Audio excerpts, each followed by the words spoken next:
నమస్తే నేను మీ Gopi welcome back to our channel. ఈరోజు మనతో వచ్చరికి పొలిటికల్ అనలిస్ట్ చిట్టిబాబు గారు ఉన్నారు. సార్ నమస్తే సార్. నమస్తే. సార్ మనం చూస్తున్నాము ఆంధ్రప్రదేశ్లో రాజకీయాలు అయితే రసవత్తరంగా జరుగుతున్న అదే క్రమంలో ఎవరి పార్టీలు వాళ్ళు ప్రచారం అయితే చేసుకుంటున్నారు. సో ఇదే క్రమంలో రాజేష్ మహాసేన ఒక చిన్న యూట్యూబర్ అతను మొన్న ఎమ్మెల్యేకి టికెట్ వచ్చి కూడా మళ్ళీ టీడీపీ మళ్ళీ వెనక్కి తీసుకుంది. సో అతను మళ్ళీ సడన్గా పవన్ కళ్యాణ్ గారికి నా మద్దతు ఉపసంహరించుకుంటున్నా అని చెప్తున్నాడు. సో నాకు అంటే బయట ప్రజలు ఏమంటున్నారంటే వైసీపీ పార్టీ నుంచి మరలా ప్యాకేజ్ వచ్చిందని అతనికి అని కొన్ని వ్యాఖ్యలు వస్తున్నాయి. దానికి మీరు ఏమంటారు? ప్యాకేజ్ వచ్చింది, గడిది గుడి వచ్చింది, ఇవన్నీ పక్క మాటలు. కానీ అసలు వ్యూహంలో తప్పు. తెలుగుదేశం పవన్ కళ్యాణ్ వ్యూహంలో అసలు అతనికి సీట్ ఇస్తామని చంద్రబాబు చెప్పడమే తప్పు. ఫస్ట్ అతను ఒక యూట్యూబరు, నోటికి వచ్చినట్టు మాట్లాడతాడు. అలాగే పవన్ తిట్టాడు, చంద్రబాబు తిట్టాడు, వైసీపీని పొగిడాడు, మళ్ళీ వైసీపీని తిట్టాడు. అతను నోరు కంట్రోల్ లేదు. ఏదో ఒక మహాసేన వెనకాల ఉన్నారు, తన వర్గం వాళ్ళు ఉన్నారు అనే ఒక దీంతో మాట్లాడతాడు. యూట్యూబ్ వరకు ఓకే. అది అతన్ని తీసుకొచ్చి దేవుళ్ళు తిట్టాడు, హిందూ దేవుళ్ళు తిట్టాడు, బ్రాహ్మణులు తిట్టాడు.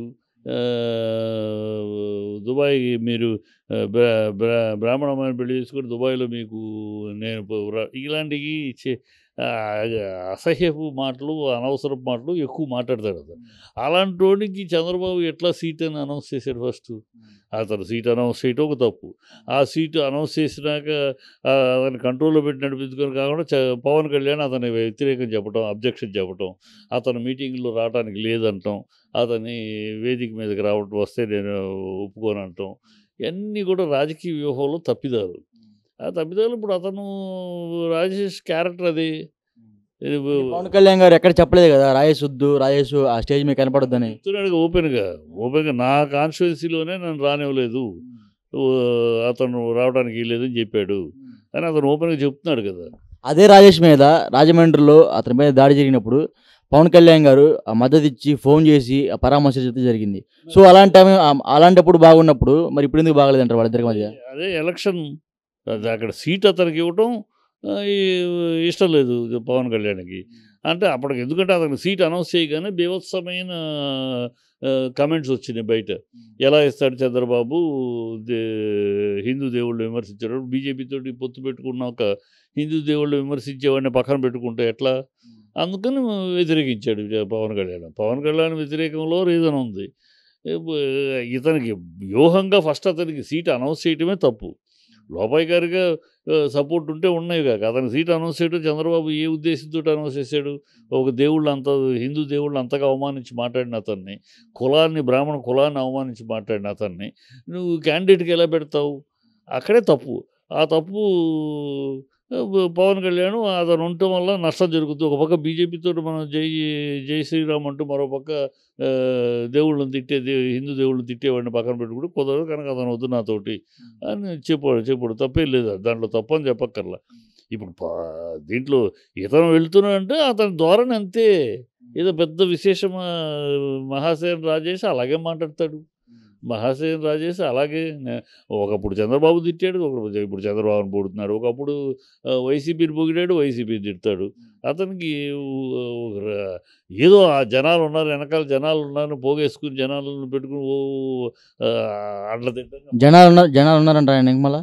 ఉన్నారులే, ఉండకుండా ఎలా ఉంటారులే, ఉన్నారు. అది ఆ వర్గం ఉంటారు. అది ఉండబట్టే యూట్యూబ్లో కూడా అతని దానికి అన్ని వ్యూస్ వస్తాయి. ఊనే రావు కదా, వ్యూస్ వస్తున్నాయంటే మొత్తం వాళ్ళ సేన ఉన్నారు. దాన్ని పెట్టుకుని అతను అడ్డు పెట్టుకుని ఏదో తను ఒక ఇమేజ్ పెంచుకుంటున్నాడు. అక్కడతో అలా అతను వదిలివేయాలి. అతను నెత్తిని తీసుకొచ్చి పెట్టుకుని చంద్రబాబు తప్పు. ఇప్పుడు అతను మాట్లాడుతున్నాడంటే మాట్లాడతాడు, ఏముంది? నువ్వు అతను చీ అంటే చిరేరి అనే బాబత్తు, నువ్వు చీ అన్నా అంటే అతను ఒకటి ఇంకో 2 సార్లు చిరేరి అంటాడు. రాజేష్ క్యారెక్టర్ అది అందరికీ తెలిసిన క్యారెక్టరు. అతను తెలిసి కూడా ఇంక సీట్ ఎలా ఇచ్చారంటారు? అదే చంద్రబాబు చేసిన రాజకీయ వ్యూహం తప్పు అంటున్నాను. వాళ్ళు ఆ కూటమి తప్పు మీద తప్పులు చేస్తున్నారు. తప్పుల మీద తప్పులు. ఇవాళ వాలంటీర్స్ విషయం తప్పు మీద తప్పు. ఇప్పుడు గొంతులో ఎలక్కాయ పడ్డట్టు సస్తున్నారు. ముసలాళ్ళ శాపనార్థాలు ఇవన్నీ భరించలేక సస్తున్నారు. బ్యాంకులో డబ్బులు ఎందుకు వేస్తారని వాళ్ళు చంద్రబాబు అడుగుతున్నాడు. ఆ సలహా చెప్పింది ఎవరు? నిమ్మగడ్డ రమేషే కదా. నిమ్మగడ్డ రమేషే ఎలక్షన్ కమిషన్లో అడిగారు. సరే ఓకే, వాలంటీర్స్ని కాదని మీరు ఒక ఆపాలని చెప్పి మీరు అంటున్నారు, ఆల్టర్నేటివ్ ఏంటి అని అడిగారు. అడిగితే ఈ పెద్ద మనిషి నిమ్మగడ్డ రమేష్ చెప్పిన మాట, బ్యాంకులో ఇవ్వండి, 66 లక్షల మంది 60 లక్షలు 40 లక్షల పై దాకా అందరికీ బ్యాంక్ అకౌంట్లు ఉన్నాయి, సో మీరు బ్యాంకులో వేయండి, వాళ్ళు బ్యాంకులో తీసుకుని ఈ సలహా ఇచ్చింది, ఈ బోడి సలహా ఇచ్చింది ఈ నిమ్మగడ్డ రమేషే, అది చంద్రబాబు మనిషే. ఆ సలహానే ఇప్పుడు ఎలక్షన్ కమిషను బ్యాంకులో వేయమంది. గవర్నమెంట్ అది ఫాలో చేస్తుంది. ఇప్పుడు మళ్ళీ బ్యాంకులో వేయటం ఏంటి అని ఏదో ఒకళ్ళు అయితే ఇది తప్పిదాల మీద తప్పులు. ఒకటి కాదు, రెండు కాదు. ఎలక్షన్ నిన్న కూడా అంటాడు, నీ అమ్మ మొగుడు ఇచ్చాడు. చంద్రబాబు మాట్లాడినా 40 ఏళ్ళు రాజకీయాల్లో ఉండి 14 ఏళ్ళు సీఎం గారు, నీ అమ్మ మొగుడు ఇచ్చాడా, నీ అమ్మమ్మ మొగుడు ఇచ్చాడా, మీ జేజమ్మ మొగుడు, ఏ భాష అది? చంద్రబాబు మాట్లాడే అంటే ఫ్రస్ట్రేషన్ అయిపోయాడు మనిషి. ఇక మనం బతుకు లేదు, రాజకీయంగా మన బతుకు క్లోజ్ అనేది అర్థమైపోయింది ఆయనకి. ఈ కొడుకుని ఎట్లాగైనా ప్రమోట్ చేయాల్సి వస్తే అదేమో కొడుకు పనికిరాని మెటీరియల్. దాంతో సస్తున్నాడు పాపం, ఏదో మాట్లాడతాడు, అయిపోయింది. ఆయనకి మోహన్ రెడ్డి అని ఒక పెద్ద జ్యోతిష్కుడు ఉన్నాడు, తెలుగుదేశానికి బాగా పాపులర్, బాగా దగ్గర బంధువు. ఆయన మొన్న మీద చనిపోయాడు అనుకోండి. ఆయన ఎప్పుడో 2000లోనే చెప్పాడు, 14 ఏళ్ళు సీఎంగా ఉంటావు, ఆ తర్వాత ఉండదు కానీ 14 ఏళ్ళు సీఎంగా ఉంటావు అని చెప్పారు. ఆ 14 ఏళ్ళు అది దృష్టిలో పెట్టుకుని ఆయన 2004లో ఒక 1 ఇయర్ 2005లో రావాల్సిన ఎలక్షన్ 2004కి ముందు అడ్వాన్స్ చేసి, అలిపిరిలో ఏదో జరిగింది నాకు సెంటిమెంట్, అందుకనే ఈ 5 ఏళ్ళు కూడా మనమే ఉంటామని 14 ఏళ్ళు ఉంటుందని చేశాడు. పోయింది ఆ 5 ఏళ్ళు, ఆ మిగిలిన 5 ఏళ్ళు మొన్న వచ్చేసింది. సో 14 ఏళ్ళు ఆయన రాజకీయ ముఖ్యమంత్రి పదవి హోదా అయిపోయింది జాతకం ప్రకారం. ఆ జాతకాలు మోహన్ రెడ్డి చెప్పిన చాలా జాతకాలు తెలుగుదేశానికి బాగా జరిగినాయి. రామారావు గారికి ముఖ్యుడు, తెలుగుదేశం పార్టీకి ఆస్థాన జ్యోతిష్కుడు, అన్నీ ఆయన చెప్పి చాలా విషయాలు జరిగినాయి. ఇప్పుడు ఇది జరుగుద్ది అంతే. ఆయన చంద్రబాబుకి అయిపోయింది 14 ఏళ్ళు. ఇక మళ్ళీ ముఖ్యమంత్రి సీట్లో కూర్చునే సీన్ లేదు. ఎవరు కూర్చుంటారంటారు మళ్ళీ ఇప్పుడు ముఖ్యమంత్రి సీటు? జగనే, ఇంక దాంట్లో డౌటే లేదు. ఎందుకంటే ప్రజల మధ్యకి తిరిగితే తెలుస్తుంది. ప్రజల మధ్య ఉని ఈ పెద్ద పెద్ద వాళ్ళు పై వాళ్ళతో మాట్లాడుతూ ఉంటే ఎవరో వాళ్ళు చెప్పుకుంటారు. నా కామన్ పబ్లిక్ చూస్తే వాళ్ళు చంద్రబాబును శాపనార్థాలు పెడుతున్నాడు. ముసలాళ్ళు, ముతకోళ్ళు, క్యాన్సర్ పేషెంట్లు, అవిటి వాళ్ళు, కిడ్నీ పేషెంట్లు, నేను దాకా మా ఇంటికి వచ్చేయి, ఇప్పుడు అక్కడికి వెళ్ళి క్యూలో నుంచుని ఎక్కడ వస్తాము, చంద్రబాబు దౌర్భాగ్యం పనిచేశాడు, మమ్మల్ని కష్టపెడుతున్నారు, అందరూ శాపనార్థాలు పెడుతున్నారు. ఇప్పుడు ప్రతి బిడ్డని స్కూలుకు పంపించుకుంటున్న తల్లి, ఒక రిక్షావాడి బిడ్డ యూనిఫామ్ వేసుకుని, షూస్ వేసుకుని, ఒక కార్పొరేట్ స్కూల్ లెవెల్లో స్కూల్ తయారైతే ఆ స్కూల్కి వెళ్తూ ఉంటే ఆ ఫ్యామిలీ మొత్తం ఆనందంగా, ఇన్నాళ్ళు లేని ఆనందం. వాళ్ళ కొడుకు పక్క ఇంట్లో బిల్డింగ్లో కొడుకేమో వ్యాన్ వస్తుంది, జమ్మని వాడు షూస్ వేసుకుని జుమ్మని వెళ్తూ ఉంటే, మన కొడుకేమో చెప్పులు కూడా సరిగ్గా లేకుండా వెళ్తున్నాడు. ఆ స్థితి నుంచి కూడా ఆడితో సమానంగా నా బిడ్డడు కూడా కార్పొరేట్ స్టైల్లో వెళ్తున్నాడు అనేది ఆ తల్లిదండ్రుల ఆనందం. ఆ కుటుంబం మొత్తం ఖచ్చితంగా ఆ బిడ్డడికి దొరుకుతున్న దీని మీద ఆ బిడ్డ మొత్తం ఫ్యామిలీ వెళ్ళిపోద్ది. ఇట్లాగా అతను చేసిన అమ్మఒడి అవ్వచ్చు, విద్యా దీవెన అవ్వచ్చు, నాడు నేడు బడి అవ్వచ్చు, సచివాలయాలు అవ్వచ్చు, ఈ ఆరోగ్య కేంద్రాలు అవ్వచ్చు, ఇవన్నీ మాస్ లేబర్కి వాళ్ళు ఇన్నాళ్ళు పడుతున్న కష్టం. ఈ లేబర్స్ ప్రతిదానికి వెళ్ళి అయ్యా బాబు అని క్యూలో నుంచుని వాడు ఆఫీసర్ ముందు అవమానాలు పడి, వాడు ఇవాళ కదా రేపురా, పొద్దునే సైకిల్ కూర్చొని మధ్య రేపురా అని వాడు ఆ ధోరణి నుంచి పొద్దునే లెగిస్తే 6 గంటలకల్లా మన ఇంటికి అన్నీ వస్తున్నాయి. సో ఫైనల్గా సార్, రాజేష్ మహాసేన వల్ల జనసేన పార్టీకి ఏమైనా దెబ్బ తగిలే అవకాశం ఉందంటారా? ఎంత దెబ్బ తగులుతుంది అని చెప్పలేం, కానీ కొంతవరకు దెబ్బ తగులుతుంది. ఎందుకంటే అతని వర్గం ఉన్నారు, దళిత వర్గం. ఆ దళిత వర్గంలో అంబేద్కర్ ఇతని మాటకి ఎంత అంటే చరిత్రను మార్చేయగలడా, రిజల్ట్స్ మార్చేయగలడా అని చెప్పలేం, కానీ అతని ప్రభావం ఉంటుంది. అతను ఏమీ లేదు శూన్యం అని అనుకుంటే పొరపాటు. అతని ప్రభావం ఖచ్చితంగా ఉంటుంది. అతను ఒక మహాసేన ఉంది, అది ఎగ్జిస్టింగ్, అది లేదు దానికి ఏమీ లేదు అని అంటాం వేరు. అతను నుంచుంటే గెలవడు, అది వేరే విషయం. మా సేన ఉంది కదా అతను కాదు. ఒక ఒక వర్గంతో ప్రతినిధిగా నుంచున్నది మాత్రాన మిగతా వర్గాలు వేయరు. సో అతను నుంచుంటే ఓడిపోయేవాడు. అతను నుంచోకుండా ఇంకొకళ్ళకి ప్రభావితం చేయగలడు. ఉన్న 5,000 ఓట్లు 10,000 ఓట్లు చీల్చగలడు కొంతవరకైనా. అది ప్రభావం ఉంటుంది. అయినా పవన్ కళ్యాణ్, అదే చెప్తాను, పవన్ కళ్యాణ్ అనేక రకాల తప్పిదాలు చేశాడు. అతను మాట తీరులో మార్పు లేదు. ఇప్పుడు పొడుస్తా కూర్చుంటా ఈ రౌడీ భాషలాగాను రౌడీ షీటరు, తన రౌడీ షీటర్గా అవడానికి గెలిపించమంటలేదు కదా. తను రౌడీ షీటర్ అవుతాడా? వాళ్ళ కాళ్ళ మీద నుంచోబెడతాను, మోకాళ్ళ మీద నుంచోబెడతాను, కడ్రాయితో పరిగెట్టిస్తాను, ఈత పాతాళాన్ని తొక్కేస్తాను, ఏమి రౌడీ షీటర్ మాటలు. రాజకీయ నాయకుడు మాట, నేను విజయం సాధిస్తాను, నాకు ఓటు వేయండి, నేను ఈ మార్పు తీసుకొస్తాను అవి చెప్పాలా. అంతే తప్పితే నువ్వెవడివి రా జగను సీఎం, నువ్వెవడరా జగన్ అంటే జనాలు నవ్వుకోరు.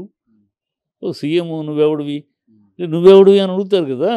నువ్వెవడివి, 2 సీట్లు కూడా గెలవు, 1 సీటు కూడా గెలవలేనాడు, నువ్వెవడు అని అడుగుతారు కదా. అడిగి మాట్లాడినప్పుడు మనం ఒక నాయకుడు ఒక హుందాతనము, ఒక పద్ధతిలో ఇది నా విధానం, ఇది నా సిద్ధాంతం, ఈ సిద్ధాంతం ప్రకారం వస్తున్నాను, నన్ను ఆదరించండి, ఆశీర్వదించండి అని మాట్లాడాలి. అంతేకాని వాడిని తొక్కేస్తా, వీడిని నొక్కేస్తా, వీడిని పిసికేస్తా, వాడిని అందువల్ల ప్రజల్లో ఎప్పుడు ఓటింగ్లో ఎట్లా ఉంటుందంటే, నీ ఓటర్ నీకు, నా ఓటర్ నాకు. ఒక 40% అందులో 20% కొత్తగా ఓటర్స్ అయిన వాళ్ళు, ఇంకో 20% తటస్థమైన ఓటర్లు. ఈ 40% ఎప్పుడు కూడా డిసైడింగ్ ఫ్యాక్టర్. ఈ డిసైడింగ్ ఫ్యాక్టర్ నీ తెలుగుదేశం వాడు తెలుగుదేశం వేస్తాడు, నీ జగన్కి వేసుకుంటాడు. వాళ్ళు ఎప్పుడు మారు. ఆ కార్యకర్తలు ఎన్ని కమ్ వాటమే వాళ్ళు అలాగే ఉంటారు. వాళ్ళతోటి కాదు నిర్ణయం అనేది ఈ 40%. ఇవాళ కొత్తగా వస్తున్న ఓటర్లు అందరూ కూడా వచ్చిన 20%లో 20% ఓటర్స్లో 80% మంది పవన్ కళ్యాణ్కి ఓటేస్తే ఏంటి, చదువుకున్నాడు కొత్తగా, ఫస్ట్ నా ఓటు వేస్ట్ అవ్వకూడదు అని ఫీల్ అవుతారు. పవన్ కళ్యాణ్కి వేస్తే పవన్ కళ్యాణ్ ఏం చేసి చంద్రబాబుని తీసుకెళ్ళి సీఎం చేయటం తప్పితే పవన్ కళ్యాణ్కి అయ్యేది ఏముంది, పవన్ కళ్యాణ్ జరిగేది ఏముంది, ఏమి లేదు. చంద్రబాబుని సీఎం చేయడానికి చంద్రబాబును వద్దనే కదా తరిమేశారు.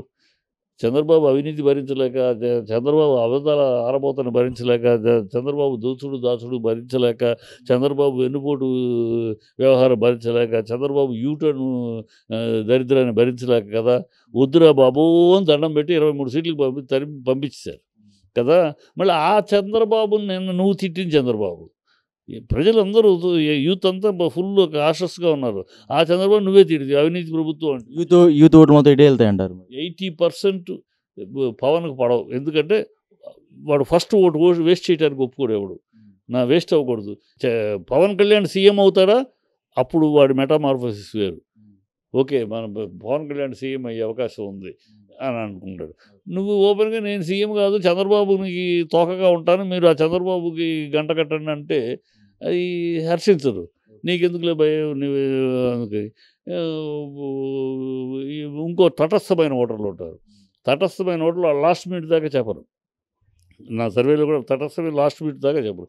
ఈ తటస్థమైన ఓట్లు ఇప్పుడు ఏ పరిస్థితులకు వచ్చారంటే, ఈ అల్లరి గోల గొడవ చూసిన తర్వాత అయ్యో బాబో మళ్ళీ ఈ దరిద్రాన్ని మనం తెచ్చుకోలేము, చంద్రబాబు దౌర్భాగ్యాన్ని మళ్ళీ తెచ్చుకుని ఎత్తిని పెట్టుకోవద్దు. ఈ కొరితోటి మంచో చెడో బ్రహ్మాండంగా చేస్తున్నాడా, మామూలుగా చేస్తాడు, ఎంతో కొంత చేస్తున్నాడు.